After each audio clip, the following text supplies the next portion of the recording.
From now on, Holy Father, not my will, but your will be done.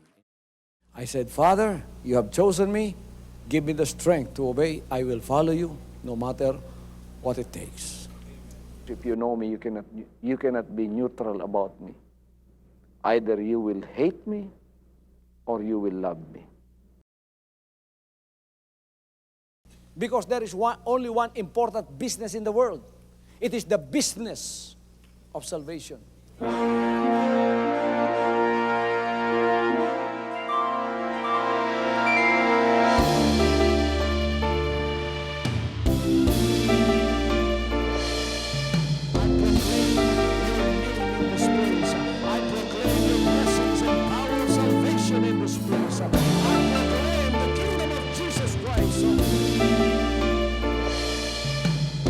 As I am concerned, and as far as the work of God is concerned, we have reached the end last September 13, 2003. When you find God, you find His love because God is love. Ganon ang pag-ibig ng Panginoon. Walang katapusan na yan ay bumabalik-balik sa atin. If you want to receive, you have to give. Receive it by faith and say, Lord, I will touch up. Because the game plan of God was to save us from sin through the power of love. He has completed His salvation, works in the Spirit. After April 13, the door is open for everyone to come. The salvation works of the Father is now completed in me. Salvation is here.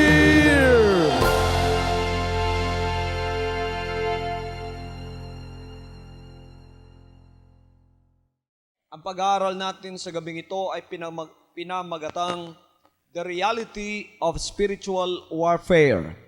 Ang katotohanan na tayo ay mayroong isang espiritual na pakikibaka.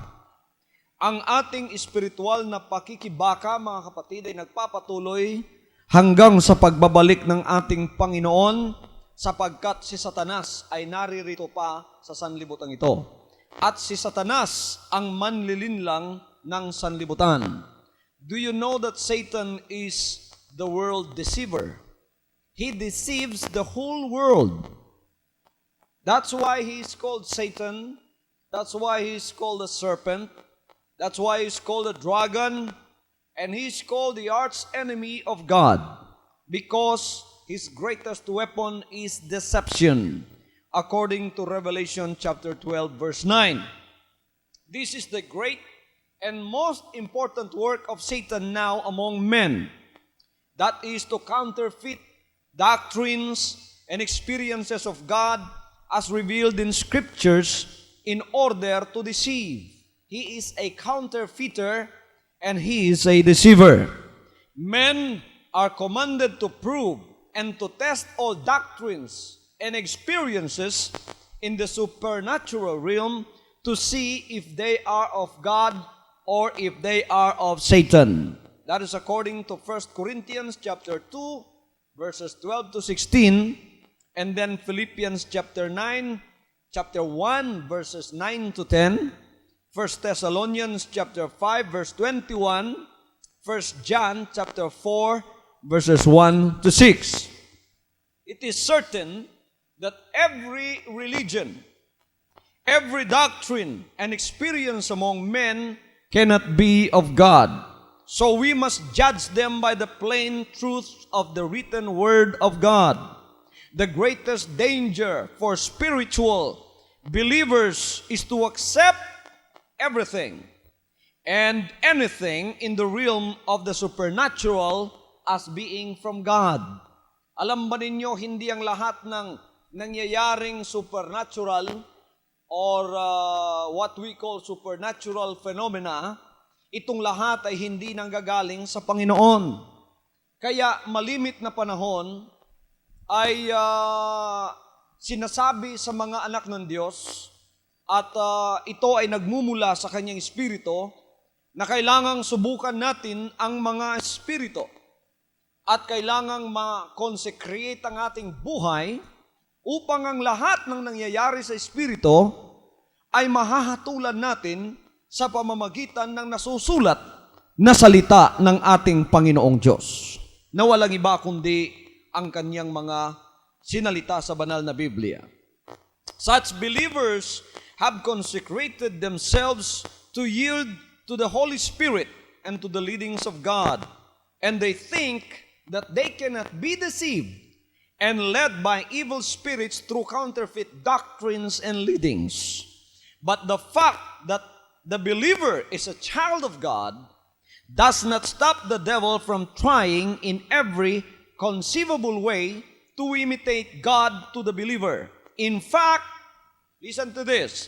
In fact, believers are the ones he concentrates upon and war against.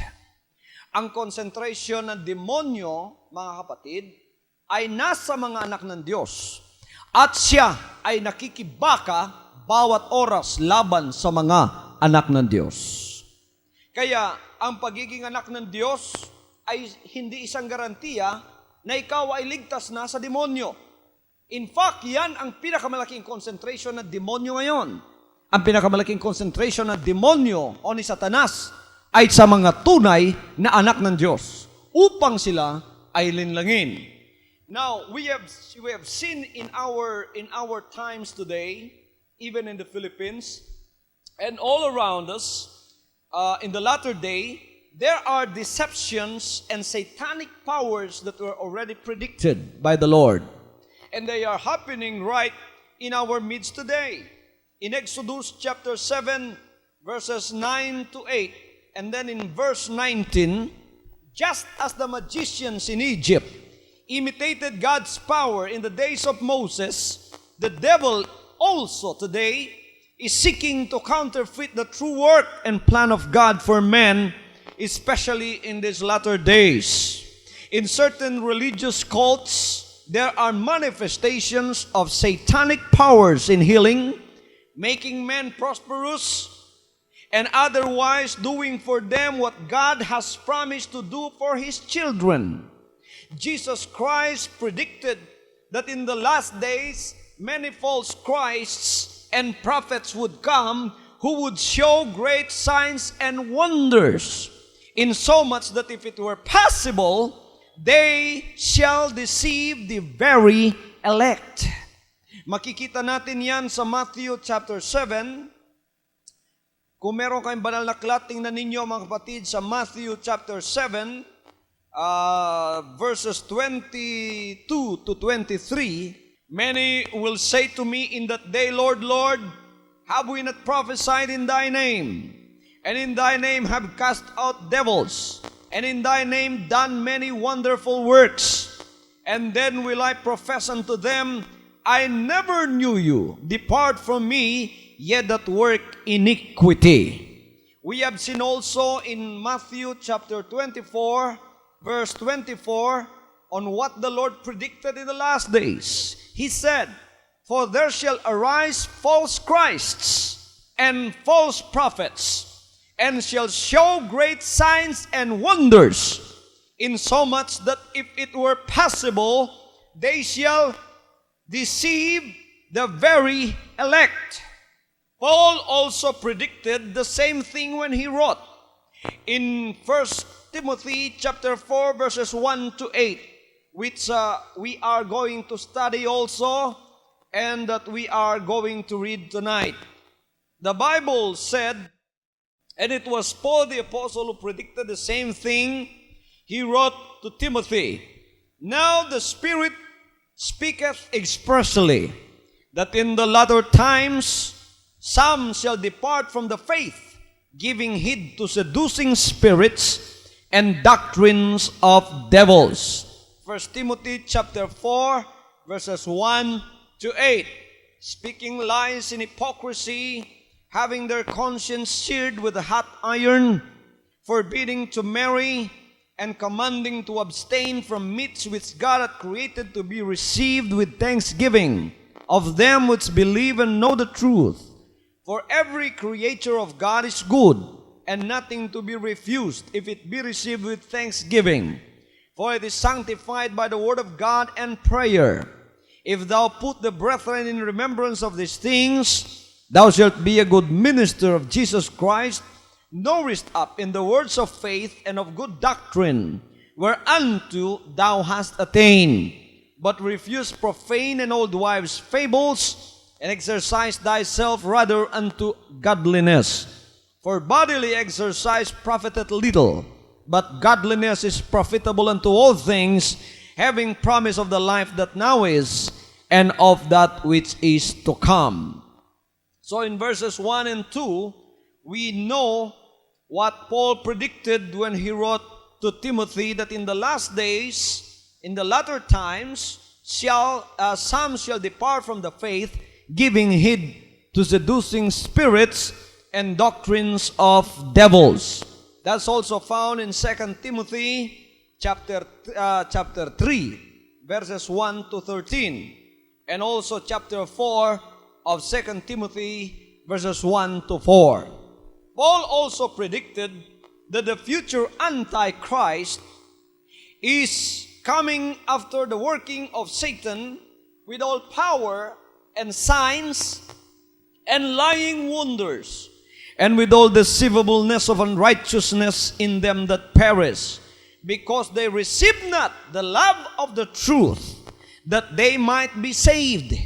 And for this cause God shall send them strong delusion, that they should believe a lie, that they might be damned who believed not the truth, but had pleasure in unrighteousness. We have read that verse in 2 Thessalonians chapter 2, verses 8 to 12. Peter and John also predicted great power from Satan to men in the last days. Recorded in 2 Peter chapter 2, verses 1 to 3, Revelation chapter 13, verses 1 to 18, and Revelation chapter 19, verse 20. Now, we are talking about the realities of the workings of Satan in the last days. So, the Bible told us that we should, in the last days, focus ourselves in the belief of the truth. And the truth is none other but the words of God. Mga kapatid, kailangan talagang tayo ay bumalik sa mga katotohanan ng mga salita ng Diyos. Bakit? Yung sinabi natin kanina at binasa sa 2 Thessalonians chapter 2, verses 8 to 14, na kung hindi tayo makikinig sa mga salita ng Diyos ng katotohanan, ang Diyos ay ibibigay tayo, mga kapatid, sa pagkalin lang kung hindi natin panghahawakan ang katuwiran at katotohanan sa huling araw na ito. Sabagat sinabi niya rito, hindi nila tinanggap ang katotohanan o ang pag-ibig ng katotohanan upang sila ay maligtas, at sa pamamagitan nito, ang ibig sabihin, ito ang dahilan na kung bakit ang Diyos ay magpapadala sa kanila ng isang malaking pagkalinlang upang kanilang paniwalaan ang kasinungalingan. You see, that was written in 2 Thessalonians chapter 2, verse 11 and verse 10. And with all deceivableness of unrighteousness in them that perish, because they receive not the love of the truth, that they might be saved. Yan po ang kadelikado ng pakikinig ng salita ng Diyos na siyang katotohanan, pagkatapos hindi natin tatanggapin ang katotohanan yan at hindi natin mamahalin ang katotohanan yan.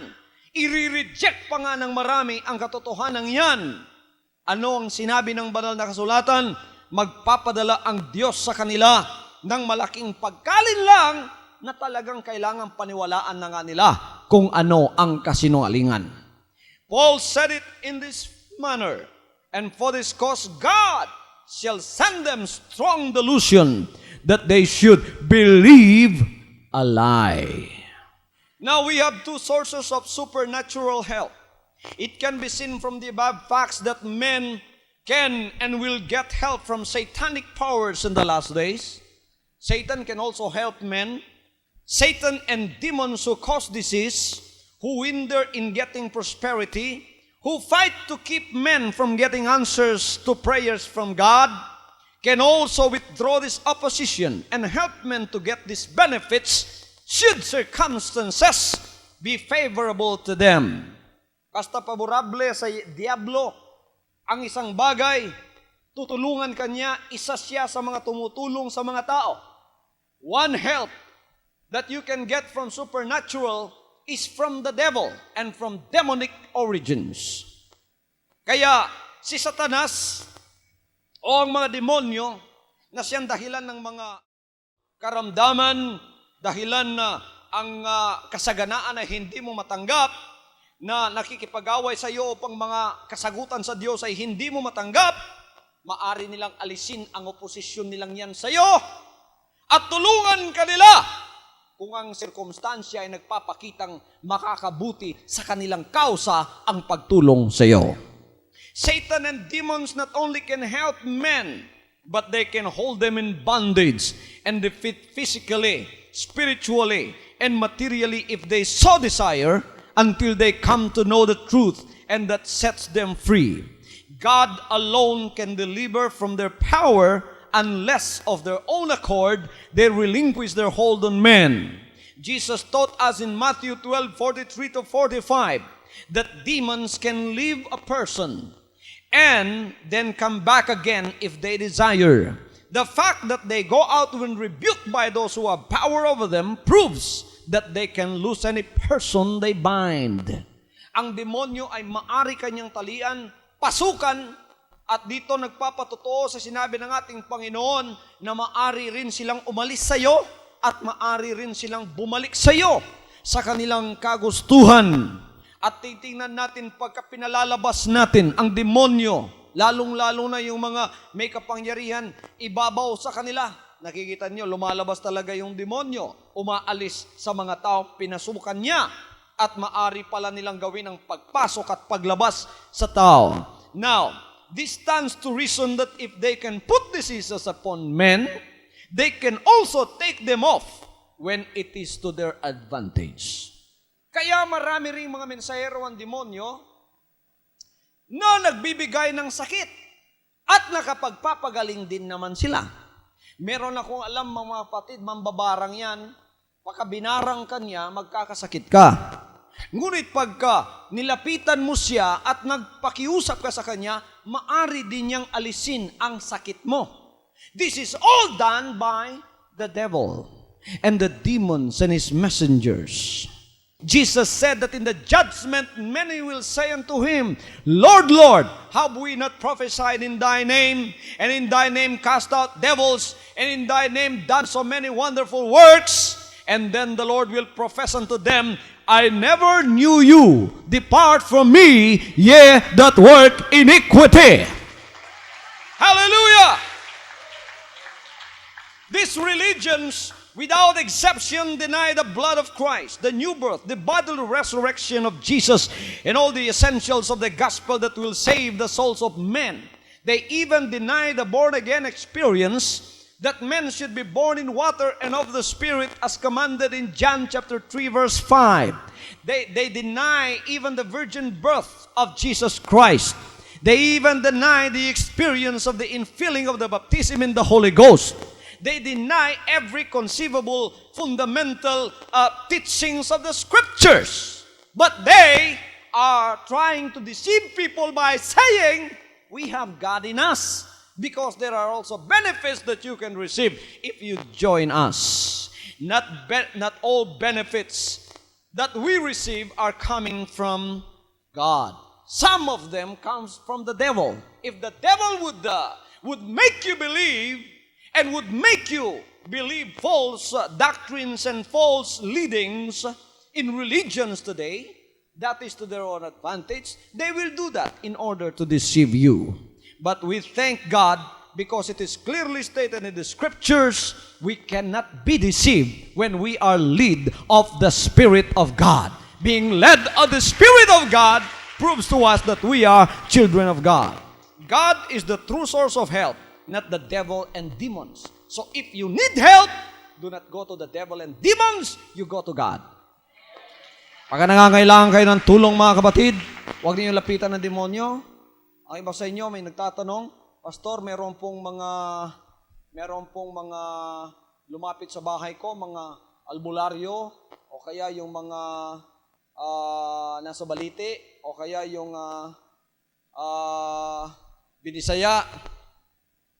Huwag kayong lumapit doon. Lumapit kayo sa Panginoon sapagkat siya ang tunay na tulong sa inyong buhay. The true message of the Bible is that you can get healing, health, prosperity, answers to prayers, and anything that God promises you, and you will not have to deny God. Kung minsan ang demonyo, pinadidinay muna ang Diyos sa iyo at inaalis muna yung mga itinuturo ng Biblia at pagkatapos pinangangakuan kang tutulungan kanya kung gagawin mo yan. Ang katotohanan nito mga kapatid, matatanggap mo ang magandang katawang walang sakit, ang isang katawan na kaaya-aya sa harap ng Diyos, kaligtasan, kasaganaan, mga sagot sa iyong mga dalangin, at lahat ng ipinangako ng Panginoon na hindi mo na dapat pang ipagkaila ang Panginoon. You can get all of these benefits. Christ, in the Holy Scriptures, told us that these promises are for you as a child of God. You can get to know God in reality and enjoy the fullness of God in your life as you walk in truth and conform to the will of God. Basta lumakad ka sa katotohanan, magpasakop ka sa kalooban ng Diyos, ikaw rin kapatid ko, at ang iyong kaluluwang walang kamatayan ay ililigtas ng Panginoon. Ikaw ay magkakaroon ng buhay na walang hanggan. Sa halip na buhay na walang hanggan sa impyerno, magkakaroon ka ng buhay na walang hanggan kasama ng ating Panginoon. We want it distinctly understood that there are two sources of help, and you can get some help from demons if you deny the truth. If you deny the truth, you will also prosper. Maraming lumabas sa Jesus Christ at sinabing, bakit nung lumabas kami riyan ay umasenso rin kami? Dalawa ang source ng iyong tulong, demonyo at Diyos. Dito ang source natin ang Panginoong Jesucristo. Pagka lumabas ka dito, umasenso ka, yan ay sigurado hindi nanggagaling sa Panginoon. Kung ikaw ay ipinagkaila mo na ang katotohanan, bumalik ka sa iyong kasalanan, hindi ka na lumalakad sa kanyang kalooban, umasenso ka, hindi sa Diyos ang pag-asenso mo. Galing sa demonyo yan. Hallelujah. Kaya mag-ingat tayo sa huling araw at tingnan natin kung saan nanggagaling ang lahat ng tulong na ating tinatanggap. We want to distinctly understood that there are two sources of help. And you can get some help from demons if you will deny the truth. But if you will let the true God be your source of help, you will get all you want in this life as well as in the life to come. If you want God to be your source of help, He can help you all that you want in this life and in the life to come. Praise the Lord. Papasalamat tayo sapagkat siya ang pinakamalaking source ng ating mga tulong. Now, there are so many questions in the lives of Christians on how to detect counterfeit religions and demon workings. And this is very important in the last days because there are so many pseudo-miracles happening in our midst today. Marami na naman ang mga milagrong lumilitaw sa ating kalagitnaan. At tayong mga anak ng Diyos, kailangan ay mag-ingat sa mga milagro na sumusulpot-sulpot sa ating kapaligiran na karamihan ng mga naghahanap ng katotohanan, akala nila yon ay sa Panginoon. Any doctrine that denies or in any way causes doubt and unbelief concerning anything taught in the Scripture is from demons. Nakuha ba ninyo yon? Anumang doktrina, anumang pagtuturo na ipinagkakaila, mga kapatid, o kaya anumang pagtuturo na siyang dahilan upang ikaw ay magkaroon ng mga alinlangan at ikaw ay magkaroon ng isang pusong hindi na mananampalataya o anuman ang mga pagtuturong hindi ayon sa banal na kasulatan, ito ay nanggagaling sa mga demonyo. Pakatandaan natin yan. Kaya kailangan malalim tayo sa mga banal na salita ng Diyos. Kailangan malalalim tayo sa mga banal na salita ng Diyos. Ayaw ng Diyos ang mga Kristiyanong stupido. Ayaw ng Diyos yung mga Kristiyanong tanga. Did you get me? Ayaw ng Diyos yung mga Kristiyanong tanga. Ayaw ng Diyos yung mga Kristiyanong walang nalalaman. Ayaw ng Diyos ang mga Kristiyanong mabababaw. Gusto ng Diyos ay mga Kristiyanong malalalim sa kanyang banal na salita. Any religion is not of God that denies the inspiration of the Bible. The reality of God, the divine mission of Jesus Christ as our Savior. He is the only begotten Son of God, the virgin birth, the existence of Jesus Christ, the divinity of Jesus Christ. Any religion that denies the divinity of Jesus Christ is not of God. That denies His miraculous power and supernatural ministry. That denies the death, the burial, the resurrection, and the bodily manifestation after His resurrection, the bodily ascension to heaven, and the coming again of Jesus Christ to set up a kingdom in the world forever. The reality and power of the Holy Spirit, the ministry of the Holy Spirit to carry on the work of God among men. Any religion that denies the reality of Christian experiences in the new birth, a cleansing from sin, living free from sin, divine healing, the Spirit baptism, the gifts of the Spirit, miracles and signs following believers, answers to prayer, fulfillment of the promises in getting health, happiness, prosperity, and the numerous other experiences of the New Testament, the reality of Satan, demons, sickness, sin, and the fall of man, the creation of all things by God, the free moral agency of man, the universality of sin, the depravity of man, the necessity of repentance, and the born-again experience, the penalty of sin as being the eternal loss of the soul, the necessity of the atonement, the reality of heaven and eternal hell, the resurrection and judgment of all men, and the immortality of the soul. Any religion that teaches contrary to this all and other fundamental doctrines of Scripture is of the devil and for the purpose of causing the soul to be damned in eternal hell. Ang anumang relihiyon o grupo ng mga taong nagtuturo na labag sa mga itinuturo ng banal na kasulatan, anuman kalaki o anuman kalitang relihiyong yan, ang relihiyong yan ay hindi nang gagaling sa Diyos. Yan ay galing sa demonyo. Kailangan ang lahat ng ating pinaniniwalaan ay binabase natin sa mga banal na kasulatan at banal na salita ng ating Panginoon. Any power, any influence or doctrine that causes one to become passive, inactive, submissive and unresisting to the workings of the supernatural spirits which seek to control the life contrary to Scripture is not of God. Any experience, any workings, any miracle, supposed to be miracles that are contrary to the scriptural teachings of the Word of God, are not of God. They are of the devil. God's Spirit always and without exceptions wants free and active choice in the surrender of the will as it gets light according to the Scriptures. Mga kapatid, pagka meron pong mga espiritu nagtuturo sa inyo ng hindi na aayon sa banal na salita ng Diyos, bagkus kung pakikinggan ninyo ang mga espiritong yan, ay lalabagin ninyo ang mga banal na kasulatan, pakasiguruhin ninyo na ang mga espiritong yan hindi nanggagaling sa Panginoon. Yan ay nanggagaling sa demonyo. Kaya pakaingatan natin ang ating mga sarili sa mga bagay na ito, sabagat napakaraming mga anak ng Diyos na ngayon ay nasa kalagitnaan ng pagkalinlang kung paniniwalaan ba nila ang mga sinabi ng banal na kasulatan o ang milagrong kanilang nakikita. Bago natin paniwalaan o panampalatayanan ng isang milagro, kailangan yan ay naaayon sa banal na kasulatan na sinalita ng ating Panginoon. Hallelujah! Everybody say, praise the Lord. Ignorance is no guarantee against demons. Oh, pastor, ako po ignorante. Kaya hindi siguro ako papasukan ng mga demonyo. One must realize that ignorance is no guarantee against the working of evil spirits. In fact, they want you to be ignorant about them.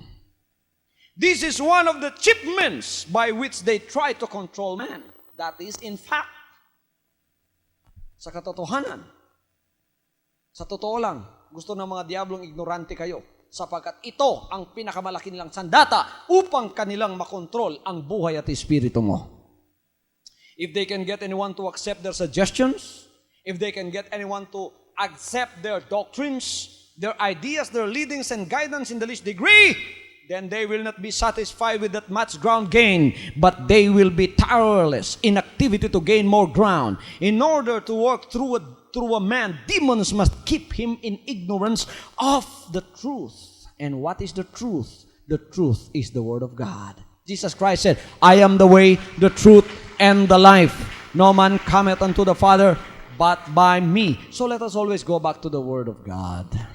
Let us become deep in the Word of God. Bible study like this should be attended to by Christians religiously. Huwag kayong absent sa anumang mga pagtuturo o mga aral na tulad ng ginagawa natin, kahit na kung gabihin tayo kung minsan, hindi malaking delikadong gabihin tayo sa pag-uwi, mas delikado kung tayo ay ignorante sa mga itinuturo ng banal na kasulatan, pagkatapos tayo ay nalilin lang mga kapatid. Hallelujah! Mag-aral tayo ng mga salita ng Diyos upang tayo ay magkaroon ng marami at malalim na kaalaman. Praise God. Paul warned believers not to give place to the devil in Ephesians chapter 4 verse 27, and to put on the whole armor of God, that ye may be able to stand against the wiles of the devil, and to quench all the fiery darts of the wicked, according to Ephesians chapter 6 verses 10 to 18. When a person becomes contentious over doctrines not plainly stated in the scriptures and that are contrary to scripture, he is a victim of demon influence and teaching. Merong ang isang tumayo, mga kapatid, laban sa ating pagtuturo that God's will is that we prosper. That has been my teaching and that has been my stand. Prosperity is God's will. At tumayo ang isang ito at pagkatapos sinabi niya, hindi daw kalooban ng Diyos yan. I know from the very start that he is from the devil when he said it is not the will of God for us to prosper. And I begin to rebuke that spirit. Hallelujah. Because it is the promise of God that if we follow him, he will prosper us according to his will.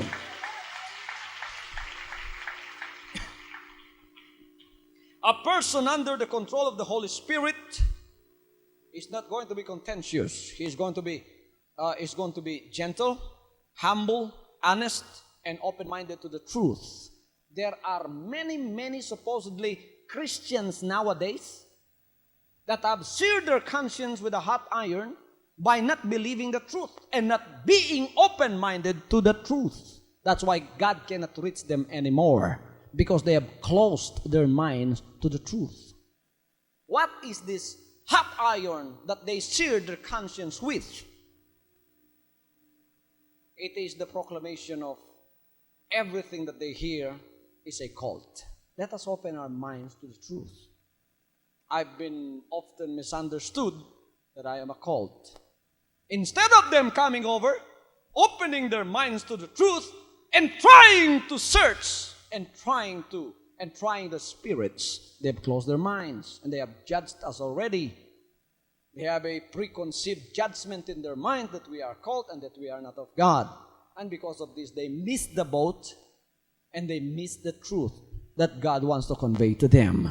I'm so glad that there are yet many Christians and many children of God today that are being opened up by the Lord. I thank God that He loved the souls of men more than I love them. That's why He's reaching out to them. That's why He's beckoning to them and telling them, it is the last days, open your mind to the truth. Buksan natin ang ating mga isipan sa mga katotohanan. Pagka ang isang tao, mga kapatid, ay puno ng banal na espiritu, siya ay magiging gentle. Amen? Siya ay magiging mapagpakumbaba. Siya ay magiging honest. at siya, bubuksan niya ang kanyang isipan sa katotohanan. Panginoon, sinabi po ninyo na kung kami ay hihingi ng isda, isda ang ibibigay ninyo. Kung kami po ay hihingi ng tinapay, tinapay din ang ibibigay ninyo. Kaya binubuksan ko po ang aking isip at puso, hindi po sa kasinungalingan, kundi sa katotohanan na maaari ninyong ibigay sa akin sa mga sandaling ito. Hallelujah. Ngunit yung iba, pinasuhan na ng demonyo ang kanilang mga konsensya at sinarado na sabagkat hindi sila malalim sa mga salita ng Diyos. Salita lamang ng tao ang kanilang pinaniniwalaan. The devil wants you to become passive. The devil does not want you to open up your mind. You know, God seeks intelligent action. He seeks intelligent action. He wants you to use your mind. That's why He gave you a mind. He wants passive submission without any intelligent action on your part. Ayaw niyang gamitin mo yung utak mo upang ikaw ay makapagpili ng talagang kung ano ang katotohanan at kung ano ang tama. They demand passivity on the part of their victims. This is the way of the devils. They demand passivity on the part of their victims. They demand that man be a mere machine, an automaton, and that he be a non-active in submissiveness to them. They seek absolute and compulsory action through men. When anyone asserts that the Spirit demands of him that he do something and that he is forcing him to do it, this is a sure sign that he is being moved by the wrong spirit. Alam po ba ninyo, pag kami pinagagawa ang Diyos sa inyo, hindi kayo pipilitin ng Diyos. God may influence you in obeying what is right, but He will never force you to do what is right. Ngunit ang demonyo ganyan.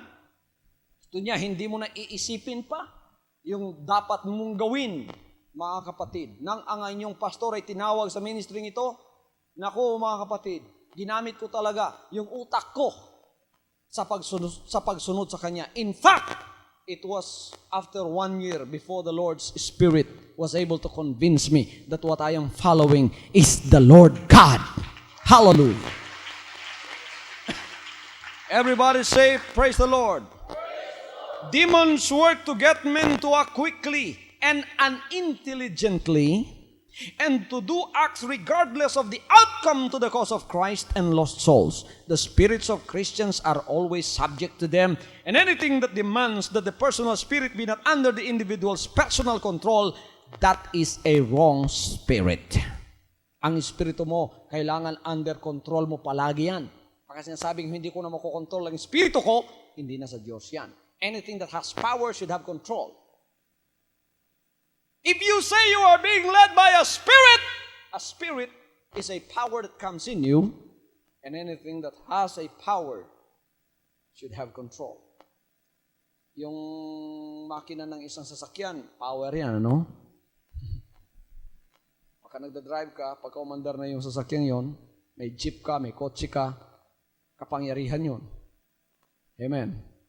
Pagka pinaandar mo yon, may manibela ba yon? May brake ba yon? Sino ang nagpapatakbo dito ng jeep na walang manibela at walang brake? Nagpapatakbo kayo ng isang may kapangyarihan o may power na makina. Pagkatapos walang control, hindi ako sasakay dyan kahit 1 minute. Sapagkat alam ko kung saan ka pupunta. Sinasabi natin may kapangyarihan ng Holy Spirit sa atin o may kapangyarihan pumasok sa atin. Ang kapangyarihan yan ay may mga control.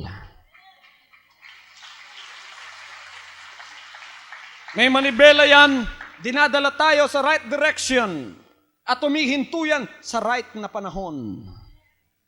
Hallelujah. May mga nagsasabing, pagka pinasukan ako ng Espiritu, nanginginig na ako, natutumba na ako, hindi ko na alam ang ginagawa ko. That's wrong. Pagka pinapasukan ako ng Senyora Santa del Sol, natutumba na ako, hindi ko na alam ang ginagawa ko. That is a wrong spirit. Anong unang pumasok sa iyo? Masamang espiritu. Pagkatapos ng masamang espiritu, birhen na naman. Mga kapatid, hindi na daw niya makontrol. Hindi maaaring sa Diyos yun. Sapagkat ang sa Diyos, kapangyarihan na may control. Hallelujah! The Holy Spirit never causes people to act indecently and disorderly or to call attention to self in public services. The Holy Spirit will never let you do that. Kaya, sa movings naman ng Holy Spirit sa mga Christian churches, ako mga kapatid, nag-observe din, at ito ang sinasaway ko sa kanila. Ang Holy Spirit, pagka pumasok sa inyo, will never cause you to act indecently and disorderly, and never will cause you to attract attention to yourself, especially in public services. The Holy Spirit is a very gentle spirit. Meron tumanggap ng Holy Spirit, mga kapatid, napaka-wild na spirit. Bakit? Inararo ang lahat ng upuan. Meron tumanggap ng Holy Spirit, yung kanyang sipon, yung kanyang luha, at yung kanyang laway, nagkaisa. Kung titingnan mo mga kapatid, nasusuka ka. At sinasabi nilang, ang mismong pastor ang nagtuturo, na pagka raw yung luha mo, yung laway mo, at yung sipon mo hindi naghalo, hindi ka tumanggap ng Holy Spirit.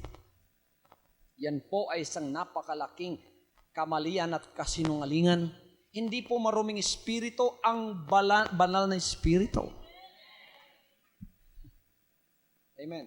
Ang nakikita kong naghahalo ang sipon, ang laway at ang kanyang luha ay yung mga nilalabasan ng masamang espiritu. Ngunit pagka pinasukan ka ng Holy Spirit, hindi ka gagawin ganon. Kung minsan napapaluha ka, okay yun. Sapagkat ang taong umiiyak, napapaiyak ng saya, ng tuwa, ng kagalakan, umiiyak siya. Natutulo yung luha niya, natutulo rin yung sipon niya. Ngunit hindi naman karumal-dumal, tingnan. Hindi talaga yon ang basis na ikaw ay tumanggap ng Holy Spirit. May iba tumanggap ng Holy Spirit, nasuntok pa niya yung katabi niya. Nablakay. Hindi baksidor ang Holy Spirit. Hindi baksidor ang Holy Spirit. The Holy Spirit is not a wild spirit. He is a Holy Spirit. Hallelujah. Amen. Merong control ang Holy Spirit. And the devil in the last days is a counterfeiter. And he counterfeits everything that God does in the Spirit. There's the gifts of the Holy Spirit. And in many Christian churches today, that's being counterfeited. Pagka tumayo sila, sasabihin, okay, mag-speak in tongues na tayong lahat. Blah, blah, blah, blah, blah, blah, blah, blah, blah, blah. Lahat sila nag-speak in tongues na pagka inutusan ng kanilang pastor. Uniforming lahat, mga kapatid. Now, that's a fake revival. I don't believe in that because the Holy Spirit is not an automaton. He is not a robot. The Holy Spirit infills us according to His will without the suggestion of man. Everybody say, praise the Lord. Will never cause you to walk indecently. May mga tumanggap daw ng Holy Spirit, bumaligtad, babae pa naman, nakita ang lahat sa loob niya. Pati underwear, pati lahat, everything is there. Nandoon na. Ano bang nangyari diyan? Bakit nag-acrobatic yan? Tumanggap ng Holy Spirit. I don't believe that. I don't believe that when the Holy Spirit comes into you, He makes you into an acrobat. Pagkatapos makikita pati yung underwear mo. No, I don't believe that. Merong maraming tumanggap ng Holy Spirit ngayon. Nagpipredict pa. The Holy Spirit is in me. May mga nakahalinyang mga tao dyan sa harap. Sa service eh. The leading of the Holy Spirit is in me. Dito sa apat na naririto, sinabi ng Panginoon, meron kayong sakit sa tiyan, isa sa inyo. Tinanong yung 5, ikaw may sakit ka sa tiyan? Wala. Ikaw, wala. 5, wala. Yung mga kamag-anak ninyo na iwan sa bahay, wala rin. Biro mo, Holy Spirit yun. Espiritu ng kasinungalingan yun. Kasi kung Holy Spirit yun, hindi magkakamali. Napakarami ng mga prophesyings ngayon, nagkakamali. Ang Panginoon na hindi maring magkamali. Ala tayo magsabing, praise the Lord. Kaya pakaingatan natin ang mga espiritu ngayon na pumapasok sa mga anak ng Diyos. Nagpapasalamat tayo dito. We are not restricting the Holy Spirit. There is a freedom of the movings of the Holy Spirit in this place. Huwag ninyong pigilan ang sarili niyo pagka Holy Spirit ang tinanggap ninyo. Huwag kayong matakot sapagkat ang hiniling natin sa paglilingkod na ito ay ang tunay na banal na Espiritu ng Diyos na papasok sa atin. Kaya pagka tayo tumatanggap ng kapangyarihan ng Panginoong Jesucristo, huwag kayong matakot sapagkat naririto ang pastor ninyo. Binigyan tayo ng kaalaman ng Diyos at alam natin kung umu-overtake na ang power ng demonyo sa atin. You know, when you receive the Holy Spirit, you really receive the Holy Spirit because that is what you have asked for. Yun ang hiniling ninyo, di ba? Ngunit kung di babantayan yung anak ng Diyos, kung minsan, from the Spirit of God, He comes to the sphere of the Spirit of man. Nagiging makatao na siya, no? Yung sumusobra na siya. Ay wala nang ang kontrol sapagkat akala niya sa Diyos pa rin yun. Hindi niya alam, Espiritu na pala niya yun. Pagkatapos mga kapatid, sumobra na siya sa Espiritu niya, pumasok na ngayon ang Espiritu ng demonyo. This all happens in the Spirit without you knowing it. Sino rito tumanggap ng Holy Spirit at sinasabing, wala na ako sa isip ko? Hindi ka mawawala sa isip mo. You speak in tongues all you can, through the movings of the Holy Spirit, your mind is still working. Hindi aalisin ng Panginoon yung active mind mo na hindi mo na alam kung anong nangyayari, hindi ko na alam kung anong nangyayari. Alam mo pa rin kung anong nangyayari. Alam mo, ginaganon mo yung kamay mo. Alam mo kung may nasuntok ka na sa katabi mo. Alam mo yun. Kaya ang ipagagawa sa iyo ng Holy Spirit, yun lang ang gawin mo. I've seen people receive the genuine baptism in the Holy Ghost and they danced in the Spirit. Sumayaw talaga sila mula doon hanggang dito. Pero I was not offended because it is the real moving of the Holy Spirit. There are people who receive the Holy Ghost and they lay prostrate on the floor. Natumba sila mga kapatid and nag-speak in tongues. Kuminsan nga 3 oras. I was not offended because it is the real movings of the Holy Spirit. And this is happening here in our midst. Pakatumanggap tayo ng Holy Spirit, naririto talaga ang Panginoon, may control pa rin ang isip natin na tayo ay hindi lumampas sa Kanyang kalooban. Sumayaw kayo pagka pinasasayaw kayo ng Holy Spirit. Amen? Ang iba umaawit sa in the Spirit, they are singing. You sing until the Holy Spirit wants you to sing. You have freedom to do that because we give freedom to the genuine moving of the Holy Spirit. How to keep from being deceived is one of the courses you must take in the Word of God. When one is born again and becomes a spiritual person, he enters into the realm of the supernatural and the spiritual world. He should begin a study of the Bible to see what it teaches and how he should walk and conduct spiritual warfare. Talaga makikipaghamo ka na. Hindi mo sasabing, ako ay anak ng Diyos at ako ay baby Christian pa. Siguro ako ay lalampasan ng demonyo. Hindi. Ikaw nga ang hahanapin niya dahil ikaw ay dabong pa.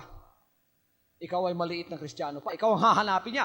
Hindi niya hahanapin yung mga matatandang Kristiyano na alam na nila ang kanilang paglilingkod. That's why when a wolf comes, he does not go after the mother sheep. He's going to go after the lambs. Yung mga maliliit na tupa, yung mga tupang wala pang alam, yun ang hahanapin ng demonyo, mga kapatid. Kaya, yun ang pinoproteksyonan ng Panginoon sa ating kalagitnaan. Yung mga wala pang kaalaman, mga baby Christian pa. Ngunit yung may mga kaalaman na, tumulong kayo sa Espiritu ng Panginoon upang magkaroon ng kaalaman yung iba. Kailangan kayo ay maging malakas at matibay na haligi para sa kanila. So if you neglect to be on guard and fails to be aggressive against satanic powers, he's likely to be defeated by them. There is not one thing to be afraid of if one lives a conscientious Christian life by reading the Bible, praying daily, do not forget to pray daily, and by walking and living in the Spirit according to the light received in the Word of God, according to Colossians chapter 2, verses 6 to 8, Galatians chapter 5, verses 16 to 26, and Romans chapter 8, verses 1 to 13, and 1 John chapter 1, verses 7. One should get up every morning and pray, and we have faith in God's help through the day. Pagka bumangon ka sa umaga, huwag mong kalilimutang manalangin ka. Pagkatapos, hingin mo ang tulong ng Panginoon na ngayong araw na ito, bibigyan kanya ng proteksyon at lalakad ka sa kanyang kalooban at ibigay mo ang sarili mo sa kanya sa araw na yon. Na lahat ng gagawin mo, yun ay kalooban lamang ng Diyos. He should always meditate on the scriptures and refuse to do one thing contrary to the known will of God as the Bible teaches, and there will be no danger of being deceived. Walang kadelikado na ikaw ay malilin lang na demonyo. Pag kay pinangako mo sa sarili mo at sabihin mo, Panginoon, hindi ko po gagawin ang anumang bagay na hindi naaayon sa kalooban ninyo sa aking nalalaman kong katotohanan na nagmumula sa inyong banal na salita. Hindi ko gagawin. Ang gagawin ko po ay yun lamang kalooban ninyo. Now, you are far from being deceived by the devil if you do that. Man must be on his guard concerning doctrine, experience, yung mga pagtuturo, mga aral. Kaya, importanteng malaman ninyo yung pagtuturo at mga aral na nasa sa inyo. Napakarami na deceive sa tinatawag na tatlo daw ang Diyos. Sino naniniwala sa yung tatlo ang Diyos? Do you believe in three gods? There are many who are confused until now if there are three gods or one. Some believe that there are three gods. He said, I'm going to pray to the Father 15 minutes, to the Son 15 minutes, and to the Holy Spirit about 15 minutes. Why do you have to do that? Oh, the Father might get jealous if I prayed only to the Son. Or the Holy Spirit might get jealous if I pray only to the Father. I am confused if I go to heaven and I find there are three gods or one God. Mga kapatid, hindi po nagtuturo mo lang ng kasulatan na tatatlo ang Diyos. Iisa ang Diyos. Isa ang Diyos.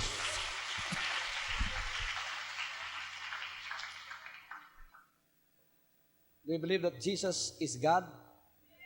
Not only a man, but God? Sino naniniwalang ang Panginoon ay Diyos?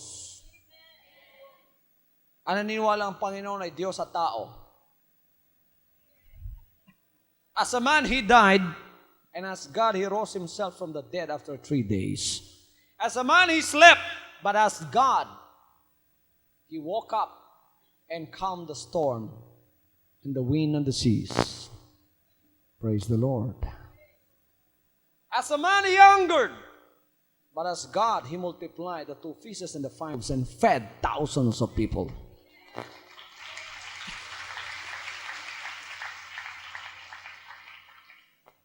So, in order for you not to be deceived, the Bible teaches that you must have to hold on to the truth of the Word of God. One must learn to guard against any impression or revelation or whatever it might be, whether it comes from dreams or visions, preaching, or even from impressions while in prayer. The fact of a possibility of being deceived should keep everyone on guard and open to test everything by the Word of God. Hallelujah.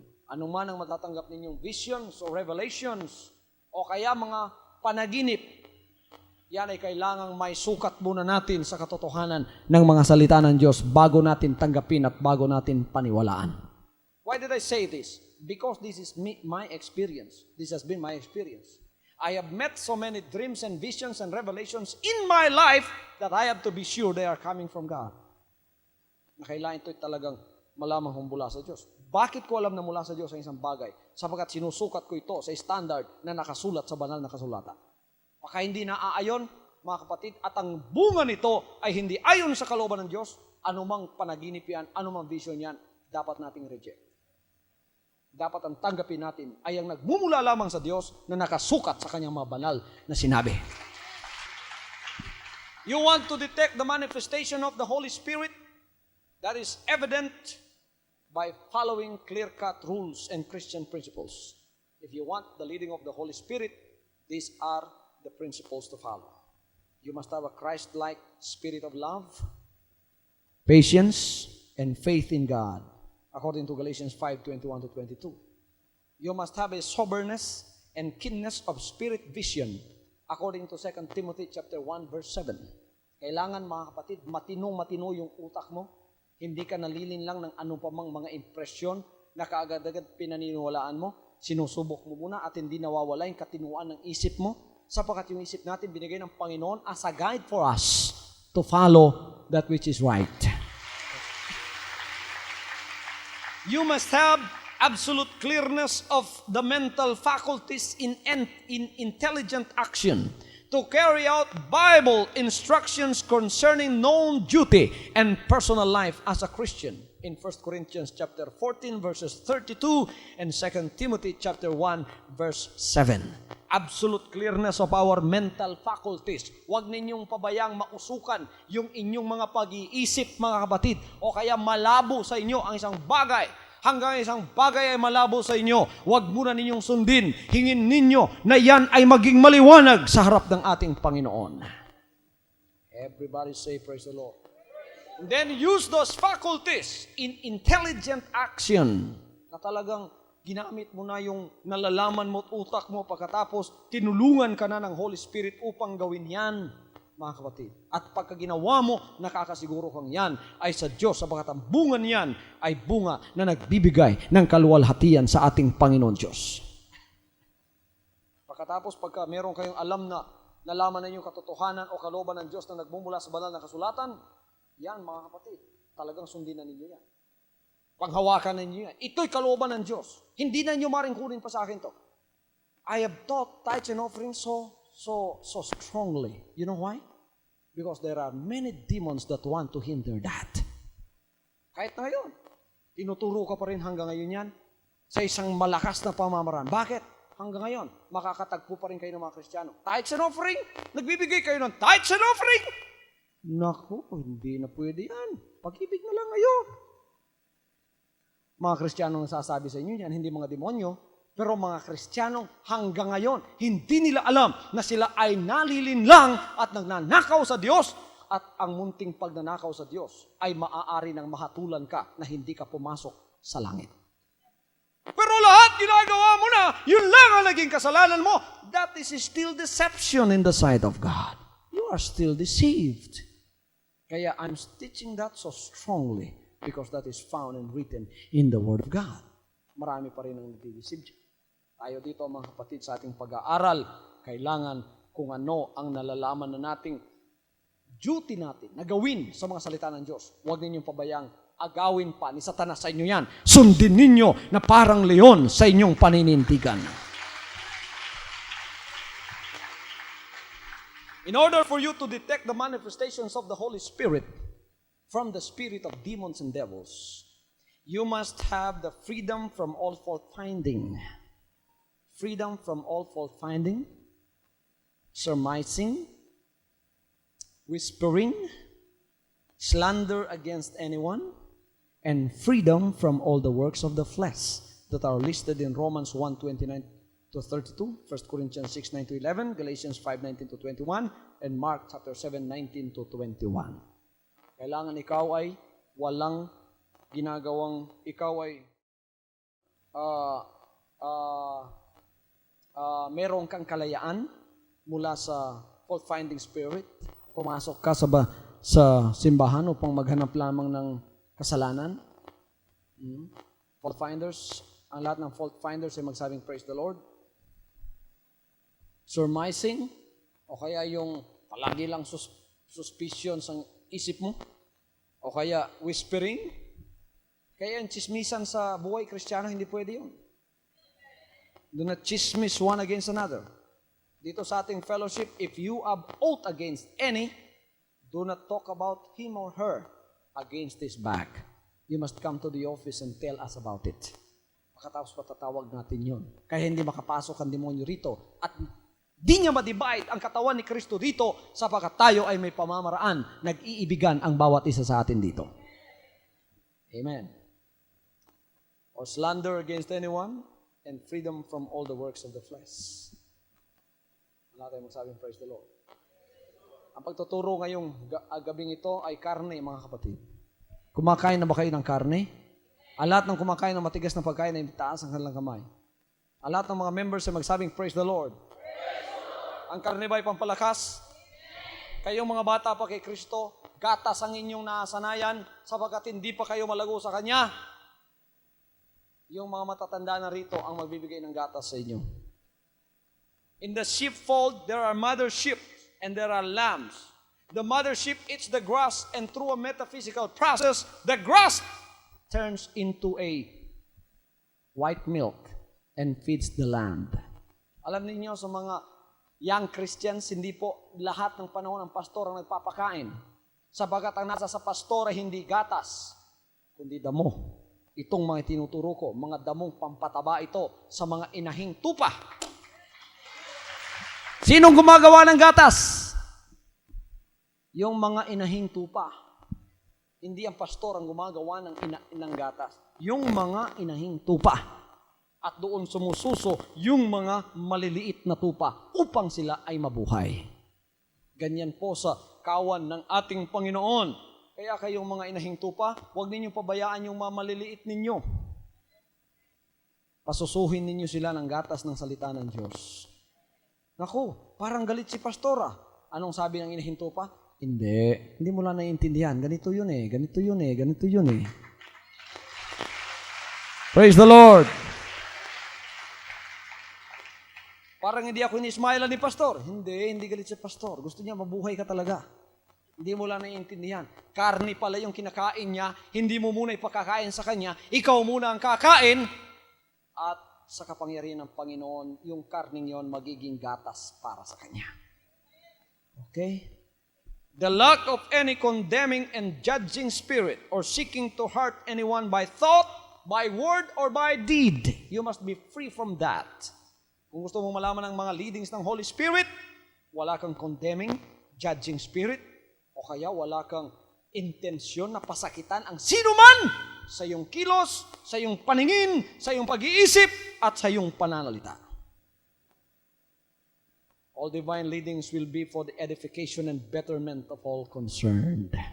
At ang lahat ng leadings ng Holy Spirit para po sa ating ikatitibay, ikalalago, at sa ating i-spiritual na lalo sa kanyang paningin na sumusunod sa kanyang matibay at malakas sa pananampalataya. Ganyan ang leading ng Holy Spirit. Kaya yung lahat ng sumusunod sa kalooban ng Diyos, mga kapatid, binibigyan direksyon ng Panginoon sa pamamagitan ng kanyang banal na salita. And freedom from any ignorance concerning the divine will at the moment. When one is moved upon to act quickly and urgently without knowing whether the act will glorify God or not, it will be best to wait and pray until it is clear beyond no doubt that God wants such action. Hallelujah. If it is God moving one to do something, it will not insult him to try the Spirit and intelligently judge whether the proposed act is biblical or not. For God commands this kind of judgment on our part before we act. Kung may pagagawa ang Diyos sa iyo, sigurado ang resulta niyan, ikaluluwalhati ng ating Panginoon Diyos. Pagka may pinagagawa ang Diyos sa iyo, mga kapatid, hindi kanya pipilitin. Hindi kanya pipilitin. Manalain ka muna at ibigay mo muna sa Diyos. At pagka ikaw ay pinagkalooban na ng Diyos ng abilidad na gawin yan, gawin mo sapagkat ang lahat ng ipagagawa sa iyo, yan ay luluwalhati sa ating Panginoon Diyos. Hindi niya ipahihiya ang kanyang pangalan sa pamamagitan ng leading ng kanyang banal na Espiritu. Palaging kaluwalhatian ang mangyayari sa buhay mo. Hallelujah. Ang ginagamit ng demonyo at ng Diyos upang gamitin ng tao ay walang iba kundi ang kanilang utak, ang kanilang isipan. Kaya bantayan natin ang ating isipan. More than anything else, let us watch our minds. Just as the devil requires lies in the minds of men to hold them in bondage, so God requires truth in the mind for the true working of the Holy Spirit. Demons will cause one to be hindered in every conceivable way from getting truth that will set him free from their hold on life. What did the Lord said? Yes, you'll know the truth, and the truth shall set you free. Ang demonyo, kinakailangan niya ang utak mo upang taniman niya ng kasinungalingan. Kinakailangan din ng Diyos ang utak mo upang taniman niya ng katotohanan at paalisin. The only way lie is going to get out of your mind when that lie is supplanted by the truth of the power of the Word of God. Kaya kailangan punuin natin itong ating isip, parang yan ay isang piece ng lupa at tataniman natin hindi ng kasinungalingan kundi ng katotohanan ng mga salita ng Diyos. Praise the Lord. Ang Panginoon na ang magiging hari sa buhay mo.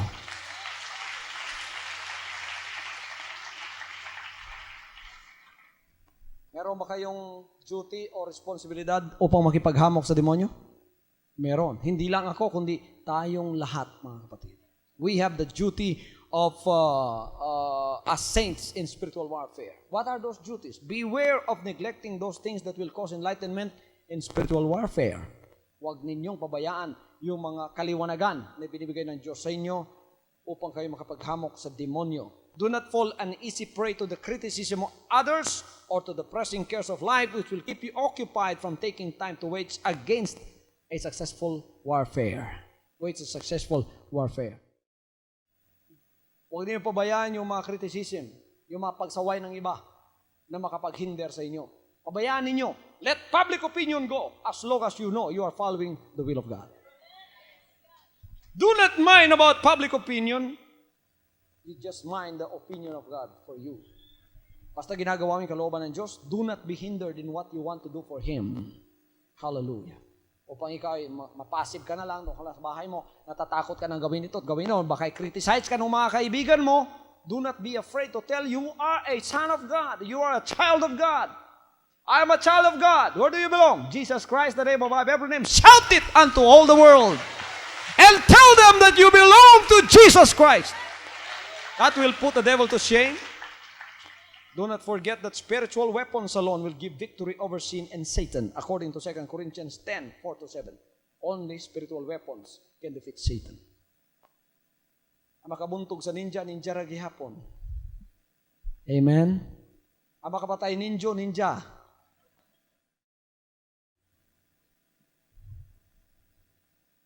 Hindi natin matatalo ang demonyo sa pamamagitan ng karnal na pamamaraan.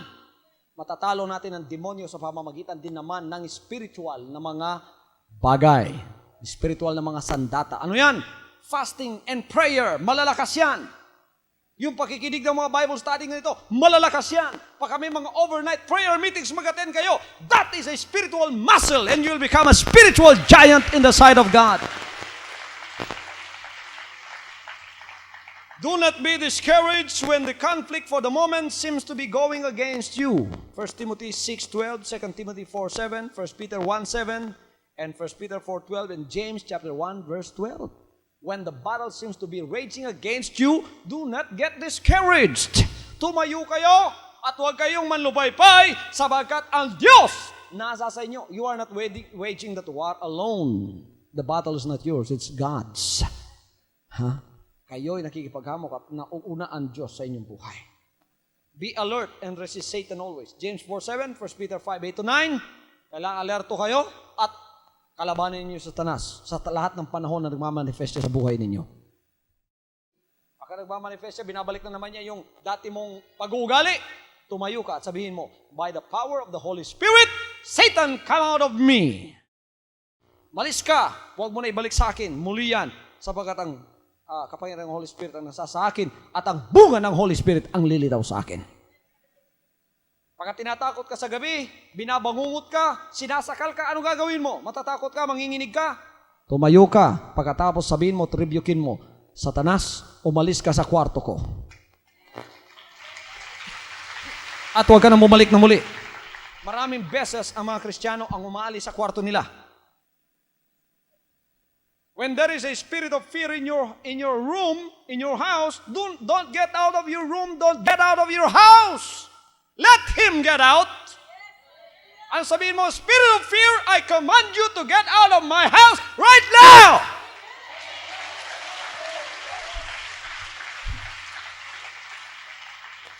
Karamihang panahon, kung hindi mo alam yung mga gawa ni Satanas, yun ang unang panahon that he will gain ground on you.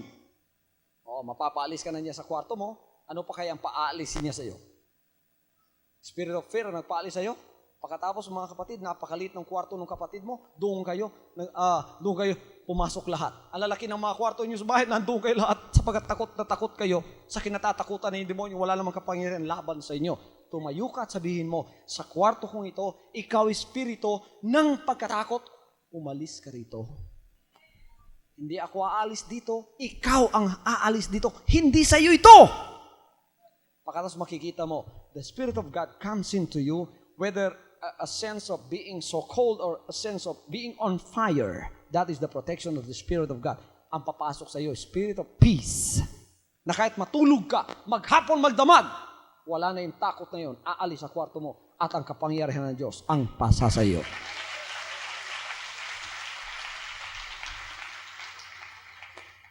That's why you do not fail to use the authority of Christ through His precious blood, His name, and the Holy Spirit against evil powers.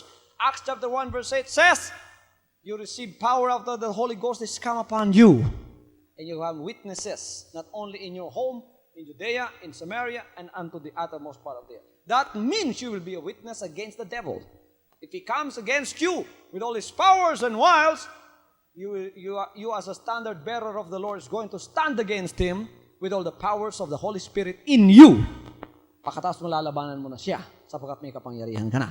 Isang sabi mo lang, demonyo, umalis ka sa bahay ko, umalis ka dito sa pamamahay namin, sa pangalan ni Kristo Jesus. Amen. Aalis yan. Lalayas yan, sapagkat nasa sa iyo ang kapangyarihan ng Panginoon.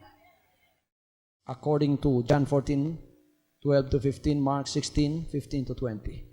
Do not fail to do the whole will of God intelligently as it becomes known. Walk in the light of the Word of God. 1 John chapter 1 verse 7. Huwag mong kalimutang gawin ang lahat ng kalooban ng Diyos na nalalaman mo na intelligently that you have known already. And then walk in the light of the Word of God. Lumakad ka sa liwanag ng mga salita ng Diyos sa buhay mo. Everybody say, praise the Lord. How do you tell when you are deceived? When you are deceived of the devil, how do you tell it? Man is deceived when he thinks that sin will not have any effect upon him. Man is deceived when he thinks that the devil, because he is ignorant, the devil cannot come unto him. Ignorance is not an excuse that the devil will not deceive you. In fact, he will deceive you and he will send you a strong delusion because of that.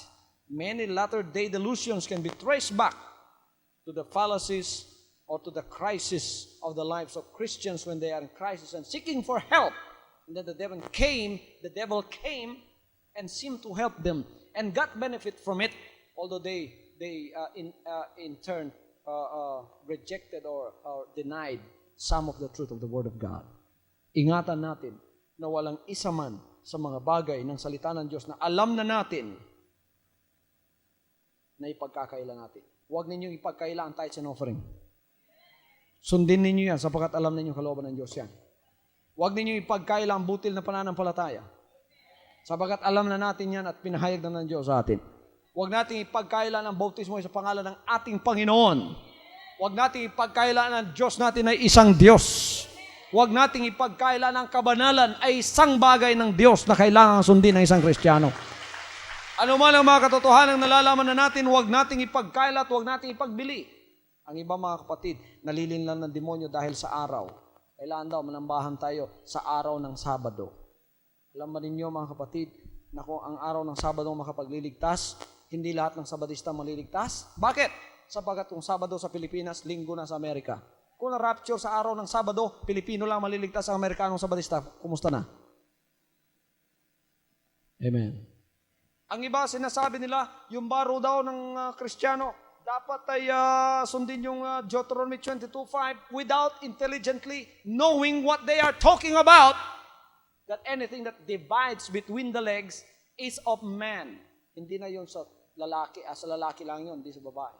You know, sa ibang parte ng sandaigdig na ito, tulad sa Burma, may mga lalaki doon na ang kanilang baro ay para ring babae. Sapagkat lahat sila ay nakapalda. Nakamalong silang lahat. Paano mo lalaman ang baro ng babae at sa lalaki doon? Alam ba ninyo sa mga ibang parte ng Africa na tumanggap na sa Panginoon na ang pinakadesente sa kanila ay mag-bolt? Pagka nakahubad sila, para na sila naka-Amerikana. Alam ba ninyo anong bold sa kanila? Yung magbaro sila. Pagka nagsuot sila ng anuman, pinakabastos na yun sa kanila, pinaka-bold. How do you judge those tribes? In the light of the Word of God. So, we are intelligently knowing what is the will of God for us. Kung ano mga kapatid ang tinuturo ng banal na kasulatan, yon ang sinasabi natin. Anong sinabi ng banal na kasulatan? Modesty. Modesty. Ang lahat ay magsabing modesty. Modesty. Being modest. Kailangan modest tayo sa ating pananamit. That we do not attract attention for ourselves to the detriment inimical to the interest of Christ. let us enhance the Christian testimony that is in us through the way we dress and through the way we show ourselves on the physical world. Merong mga, sabi nila, nasa kabanalan sila. Yung baro nila hanggang dito. Hanggang dito. Long sleeve talaga yan. Hindi pwedeng hindi dito yung baro na. Pagka lumalakad sila sa dalan, parang mga lampagak. They attract all the attention to themselves pagkatapos kinakantyawan na yung kanilang Christian testimony. Bakit? Parang taga-bundok, mga kapatid. At pagkatapos hindi na nare-respeto si Kristo sa loob nila.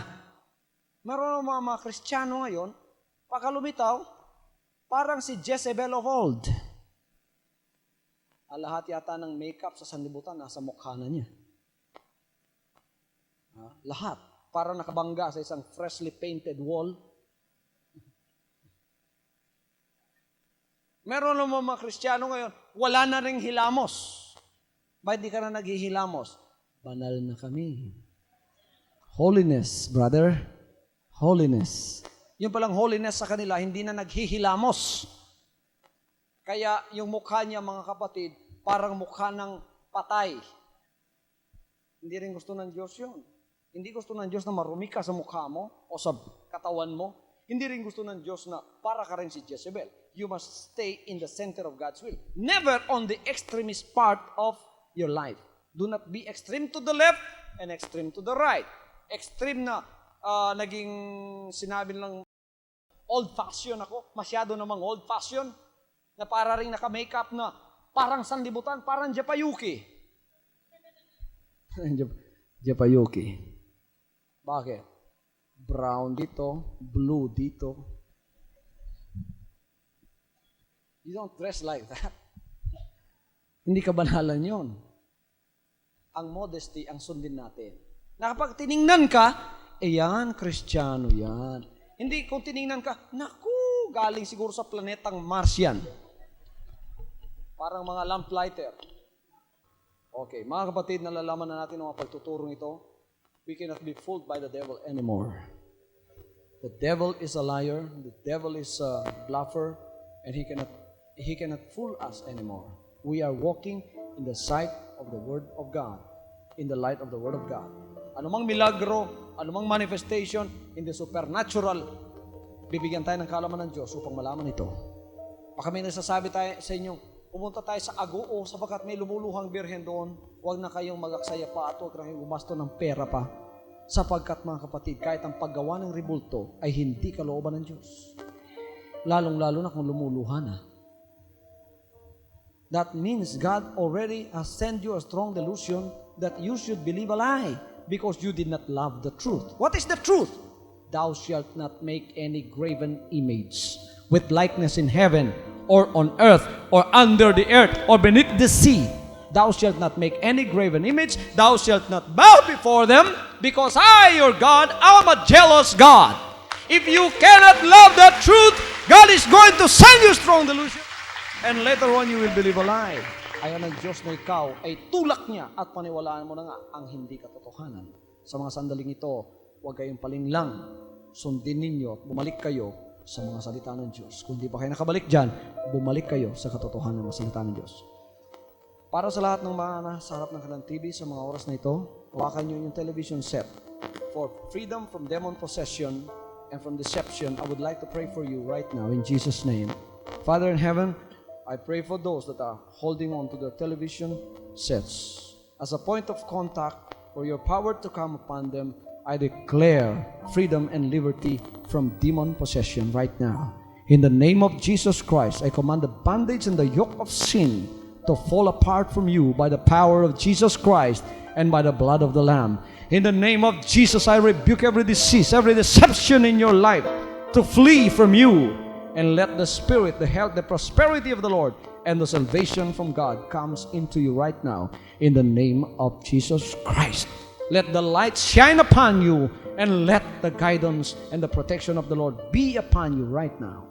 Sa pangalan ni Kristo Jesus, tanggapin mo ang pagpapalang ito, kapatid, na nakahawak sa iyong harap ng iyong television set sa mga sandaling ito, at ikaw ay nililigtas ng Diyos sa pagkalinglang na yan. Sa pangalan ni Kristo Jesus, tanggapin mo ang kaloob ng banal na Espiritu na walang iba kundi ang kalayaan. Sinabi niya, you shall know the truth and the truth shall set you free. Panginoon, ang bansang Pilipinas, pinananalangin ko po, nabigay ninyo sa kanila ang katotohanan, lalong-lalo na doon sa lahat ng nagmamahal sa katotohanan ito, na mailigtas sila sa anumang pagkalinlang. Lalong-lalo na bago po kayo dumating sa sanlibutan ito, paghawakan ninyo sila na hindi po sila malilinlang ng anumang masamang espiritu, kundi kayo po ang magiging hari ng bansang ito at luluwalhatiin namin kayo hanggang sa inyong pagbabalik. Abang banal, binibigay po namin lahat ng kaluwalhatian sa inyo in Jesus' name. In Jesus' name. From now on, Holy Father, not my will, but your will be done. I said, Father, you have chosen me. Give me the strength to obey. I will follow you no matter what it takes. If you know me, you cannot be neutral about me. Either you will hate me or you will love me. Because there is only one important business in the world. It is the business of salvation.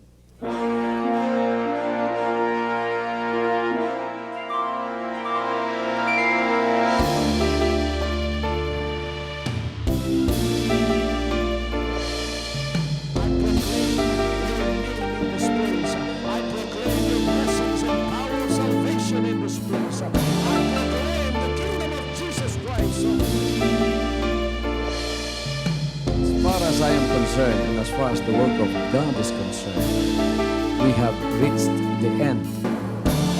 Last September 13, 2003. When you find God, you find His love. Because God is love. Ganon ang pag-ibig ng Panginoon. Walang katapusan na yan ay bumabalik-balik sa atin.